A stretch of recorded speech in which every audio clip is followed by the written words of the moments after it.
श्री गणेशाय नमः। हम श्री एम की आध्यात्मिक यात्रा का आनंद ले रहे हैं। आज उसमें पेश है अगली कड़ी, अतीत की एक यात्रा। पिछले जन्मों की मेरी सबसे पुरानी स्मृति हजारों साल पहले यादवों के नायक श्री कृष्ण के समय की है, जो वस्तुतः एक अस्तित्व थे। मेरे पिता ऋषि विष्णुपाद और मैं इंदुमती, उनकी पुत्री, इंद्रप्रस्थ शहर की सीमा पर रहते थे।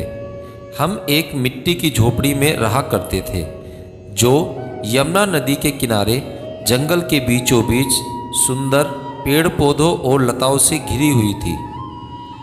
हिरन, मोर इत्यादि यहाँ निर्भय होकर घुमा करते थे। मेरी माता रेणुका की मृत्यु प्रसव के दौरान ही हो गई थी और मुझे मेरे पिता ने अन्य ऋषि पत्नियों की मदद से पाल पोसकर बड़ा किया था। एक लौती होने के कारण मेरे पिता ने मुझे अपने लाड़ प्यार से बहुत बिगाड़ रखा था। उन्होंने मुझे बिल्कुल पुत्र की तरह पाला था। अतः शुरू से ही उन्होंने मुझे वेदों का अध्ययन, गायत्री मंत्री का जप इत्यादि करवाया। उसके साथ ही उन्होंने मुझे यज्ञवल्क्य सूत्र के अनुसार अभ्यास योग की साधना भी शुरू करवा दी थी। मेरे पिता द्रोणाचार्य के कुल के थे, अतः ब्राह्मण होते हुए भी उन्होंने धनुर्विद्या और घुड़सवारी सीखी थी। बाद में वे ऋषि का जीवन व्यतीत करने के लिए जंगलों में रहने लगे। उन्होंने मुझे भी धनुर्विद्या और घुड़सवारी सिखाई और मैं जंगली घोड़ों की सवारी करने लगी थी। हमारा जीवन अत्यंत उल्लासमय था और अन्य ऋषियों और उनके परिवारों के साथ श्रृंगवन में शांति से बीत रहा था। 16 वर्ष की होते होते मैं वेदों के अध्ययन में प्रवीण हो चुकी थी, जिसमें ज्योतिष शास्त्र और उससे संबंधित अन्य विषय भी थे। मेरे 16वें जन्मदिवस पर मेरे पिता ने एक पीपल के पेड़ के नीचे बैठाकर मुझसे जो कहा, उसने मेरा जीवन की राह ही बदल डाली। वे बोले, पुत्री, परम दिव्य महाविष्णु ने वृंदावन के निकट गोकुल में यदुकुल में एक सांवले युवक के रूप में अवतार लिया है। अभी तो वे गोप गोपियों के साथ क्रीड़ाओं में मग्न हैं, पर आने वाले समय में वह बड़ी घटनाओं का संचालन करेंगे। कुरुक्षेत्र का महायुद्ध कौरवों और पांडवों के बीच लड़ा जाएगा। उसी दौरान कृष्ण एक पांडव अर्जुन के सारथी बनकर उसे और इस पूरे संसार को बड़ी सहजता से उपनिषदों का ज्ञान दे देंगे। कृष्ण के स्थूल शरीर की मृत्यु के उपरांत कलयुग का वह अंधकार में समय आरंभ होगा, जिसमें मनुष्य की उम्र छोटी होगी और अधिकांश मनुष्य प्रकृति के गूढ़ रहस्यों को देख पाने की शक्तियों से विहीन और वेदों को समझने में सर्वथा असमर्थ होंगे। कुछ दुर्लभ व्यक्तियों को ही ये शक्तियाँ प्राप्त होंगी।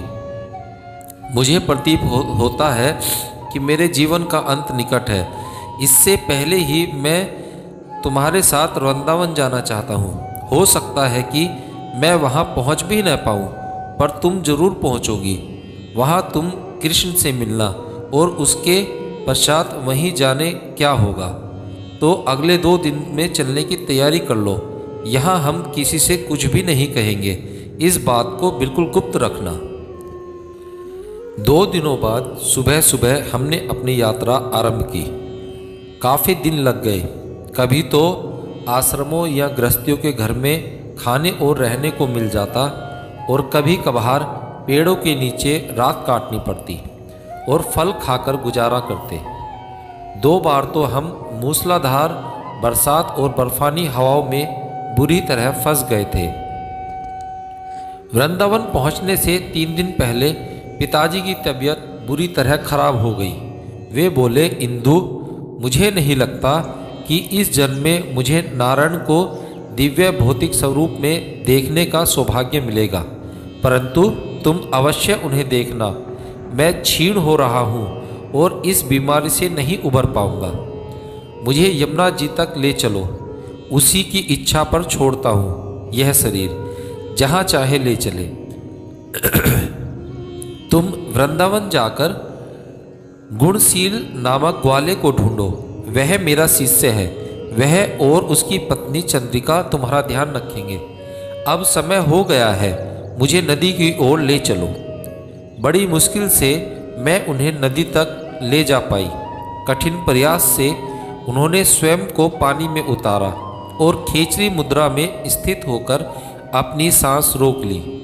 फिर मानसिक रूप से ओम का उच्चारण करते हुए उन्होंने अपनी दोनों आँखों के बीच स्थिर कर उन्होंने अपने प्राणों को त्याग दिया। अब मैं अपना सब कुछ गवा चुकी थी। मेरे लिए मेरे पिता ही मेरे सब कुछ थे और वे भी अब नहीं रहे, क्योंकि मैं एक ऋषि पुत्री थी। अतः जल्दी ही अपना दुख त्याग कर वृंदावन की ओर चल दी। वहाँ पहुंचकर मैंने गुणशील और चंद्रिका का घर ढूंढा। पिता की मृत्यु की खबर सुनकर वे शोक संताप होकर रोने लगे। वे दोनों संतानहीन थे, अतः उन्होंने मुझे ही अपनी पुत्री मान लिया।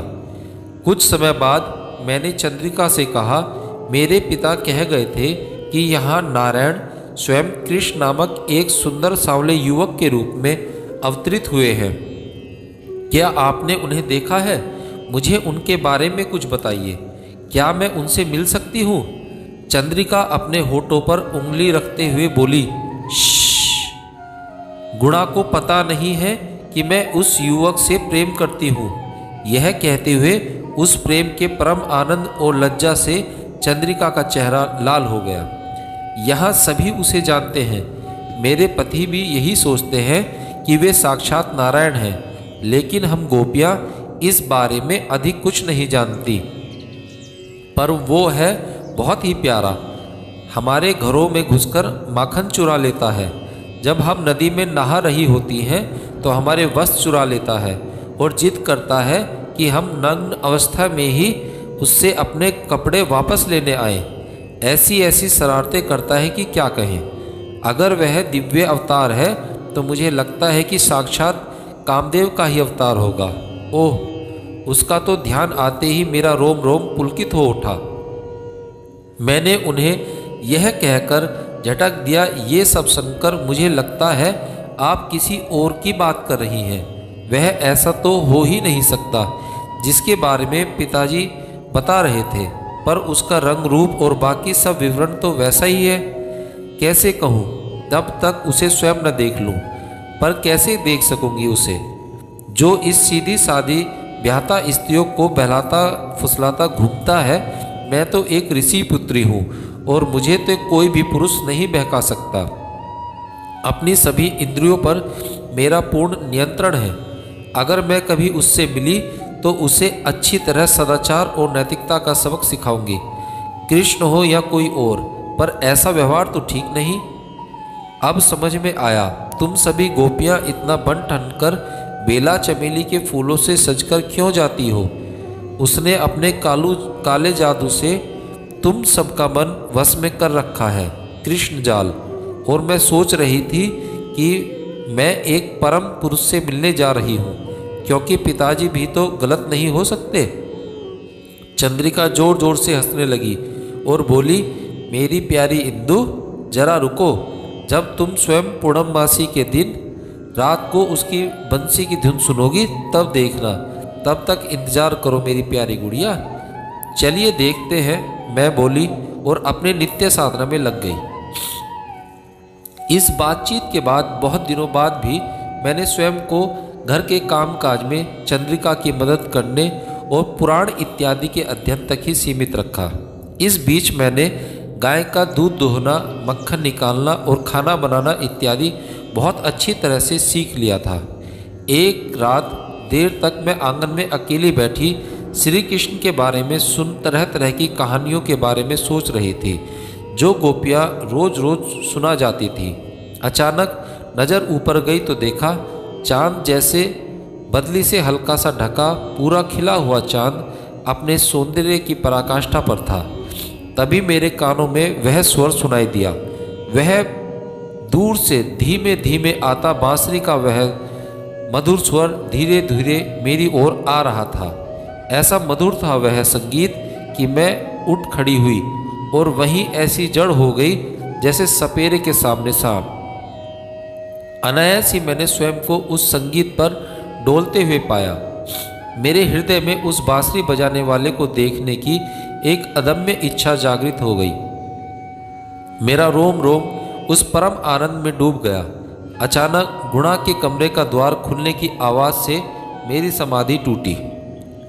देखा तो सुंदर सी सजी धजी चंद्रिका बालों में चमेली का गजरा सजाए, आंखों में काजल लगाए बाहर निकली। अपनी चांदी की पायल छनकाती वह बाहर दौड़ गई। उसकी आंखें नींद में चलते हुए व्यक्ति जैसी लग रही थी। वह मेरे सामने से गुजर गई और उसने मुझे देखा तक नहीं। कृष्ण, वह अपने आप से फुसफुसाई और निकल गई। मैंने झकझोर कर स्वयं को उसके पीछे चल देने का प्रलोभन से रोका। आखिर मैं एक ऋषि पुत्री हूँ। स्वयं पर संयम रखना मेरा स्वभाव बन गया है। मैंने गुणा के कक्ष में झांका तो पाया कि वह ऐसी गहरी नींद में सोया था जैसे नशे में हो। मैं कक्ष में चली गई और अपने हृदय चक्र पर ध्यान लगाकर पद्मासन में बैठ गई। अरे यह क्या! वह मधुर संगीत तो मेरे हृदय से ही प्रवाहित हो रहा था। एक छोटी सी नीली काली सी प्रतिमा मेरी चेतना में नृत्य कर रही थी। मैं बहुत देर तक उसमें डूबी रही और फिर मेरी आंख लग गई। दिन बीत गए और मैं स्वयं को रोकती रही। एक दिन सांझ के समय मैं पानी भरने नदी की ओर गई। घड़ा भरते समय मुझे लगा जैसे कोई मेरे पीछे खड़ा है। मुड़कर देखा तो एक सुंदर सांवला नवयुवक था। ऐसी प्यारी मुस्कुराहट मैंने पहले कभी नहीं देखी थी। उसने मेरा कंधा थपथपा कर कहा, आज पूर्णमासी पूरा चांद है, आ जाना। और वह चला गया। घर लौटकर मैंने चंद्रिका से गुपचुप सारी बात बताई। वह बोली, ओह, मुझे पता था यह होगा, चलो आप जल्दी से तैयार हो जाओ। फिर उसने मुझे तैयार किया। मेरी आंखों में उसने काजल लगाया, होठों को रंगा, गहने पहनाए, बालों को गजरे से सजाया और मेरे शरीर पर चंदन का लेप किया। फिर जैसे ही आसमान में चंद्रमा उभरा, वह मुझे लेकर कुंज की ओर चल दी। बांसुरी के मधुर स्वर में गूंज रहे थे। मैं उन स्वरों के स्रोत की ओर खिंचती चली गई और कुंज के बीचों बीच जा पहुंची। चंद्रिका कहीं पीछे छूट गई थी। मैं बिल्कुल अकेली थी और बस वह पूरा खिला हुआ चंद्रमा, एक वही साक्षी था मेरा। तभी अचानक एक अशोक के पेड़ के पीछे से प्रकट हुआ वह, पीले रेशमी वस्त्र पहने और बालों में मोर पंख लगाए। वह ऐसा तेजस्वी लग रहा था। इंदु, वह फुसफुसाया, मेरे पास आओ, मैं ही तो हूँ जो तुम्हारी आत्मा में विराजमान है। एक प्रतिष्ठित ऋषि की पवित्र पुत्री होने के सभी थोते विचार मेरे मानस पटल से विलुप्त हो गए। वह दिव्य सुगंध, वह मृदुलता, वह प्रेम, वह सुरक्षा का भाव, वह परम आनंद, वो सब शब्दों से परे था और मैं उससे पूरी तरह डूब चुकी थी। ऋषि पुत्री, उसने चिढ़ाया, अब तो तुम भी गोपी बन गई। आओ यहाँ बैठे, मुझे तुमसे कुछ कहना है। अपनी इस तंद्रा से बाहर निकलो। वह मुझे ऊंचे ऊंचे पेड़ों की ओट में एक चट्टान तक ले गया और बोला, बैठो। फिर वह स्वयं मेरे समीप ही बैठ गया। कई जन्मों की तुम्हारी तपस्या की पराकाष्ठा ही तुम्हें मुझ तक लाई है। तुमने मेरे आलिंगन के आनंद का अनुभव कर लिया, परंतु अभी और बहुत कुछ बाकी है। तुम्हारी बहुत सी अपूर्ण इच्छाएं अभी भी बची हुई हैं। मथुरा में ऋषि ध्यानशील के आश्रम में जाओ, वे तुम्हें वहाँ रहने की जगह देंगे। कुछ और वर्ष तुम्हें तपस्या में बिताने हैं। जब कुरुक्षेत्र का महान युद्ध आरंभ हो, तब तुम एक सिपाही के वेश में पांडवों की ओर से युद्ध करना। धनुर्विद्या और घुड़सवारी में तुम्हारी निपुणता काम आएगी। तुम उस युद्ध में मृत्यु को प्राप्त होगे और तुम्हारी आत्मा के प्रयाण के समय मैं वहाँ उपस्थित रहूँगा। एक लंबे अंतराल के बाद मरु प्रदेश के एक राज्य के सूरवीर राजा के रूप में मेरे ही वंश में तुम्हारा जन्म होगा। मैं वहाँ एक महान सिद्ध को भेजूंगा जो मेरा ही अवतार होगा, वही तुम्हारा गुरु होगा। तो आगे की आध्यात्मिक यात्रा में तुम्हारा पथ प्रदर्शक होगा। अब तुम जाओ प्रिय, और स्मरण रहे कि मैंने तुम्हें अपना लिया है। अब तुम मेरे हृदय में बसती हो। यह कहकर वह अदृश्य हो गया। अगले ही दिन मैं गुणा और चंद्रिका से आज्ञा लेकर मथुरा चली गई। वहाँ ऋषि ध्यानशील ने अपने आश्रम में मेरा स्वागत किया। वहाँ रहकर मैं प्राण शक्तियों को जागृत करने के ज्ञान शक्ति चालन का अभ्यास करने लगी। जब कुरुक्षेत्र का युद्ध आरंभ हुआ तब मैंने पुरुष वेश में पांडव सेनाओं का साथ दिया। अपने पिता द्वारा प्रशिक्षित मैं एक उत्कृष्ट धनुर्धर थी, अतः कई बलशाली कौरव योद्धा मेरे शक्तिशाली बाणों का निशाना बने। अंततः अश्वत्थामा के बाण ने मुझे मार गिराया। मेरे मरणासीन अवस्था में अपने वचन अनुसार कृष्ण मेरे पास आए। उन्होंने अपने बाएं हाथ से मेरे दाहिना हाथ थाम लिया और दाहिना हाथ मेरे माथे पर रखा। इस तरह उनकी प्रेममयी आंखों में देखते हुए मैंने शांति से अपना शरीर त्याग दिया। इस पृथ्वी के कई हजार वर्ष बाद इस ब्रह्मांड के कई आयामों में अपने अच्छे कर्मों के फलस्वरूप मैंने एक यदुवंशी राजा के रूप में जन्म लिया। राजस्थान के स्थानांतरित होते रेत के टीलों और जोरदार आंधियों की धरती का नाम तब तक नहीं पड़ा था। वो जगह जब जैसलमेर कहलाती है, वह एक अलग ही कहानी है जो मेरे लिए बहुत महत्वपूर्ण है, क्योंकि यही श्री गुरु बाबा जी से पहली बार मेरा संसर्ग हुआ था। यही वे महान सिद्ध थे जिनका उल्लेख श्री कृष्ण ने किया था।